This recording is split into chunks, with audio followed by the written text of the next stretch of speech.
жълтата линия.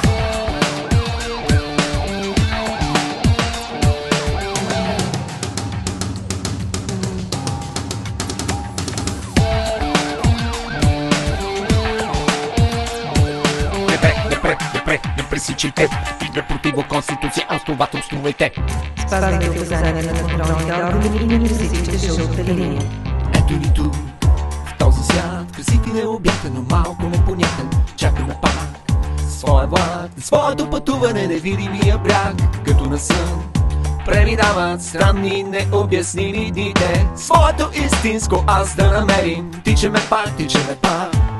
Някъде там някой древен свитък описал едните на моя живот, но тази малка тайна си остава скрита. Остава да чакам последния влак.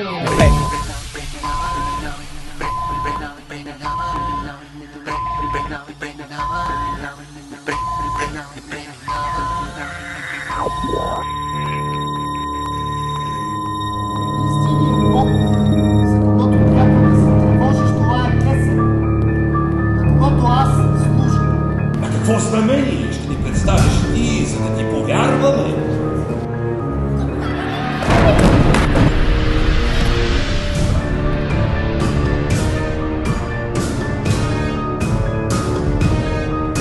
Железен юмрук, железен бутуш, своето място нека знае всеки род.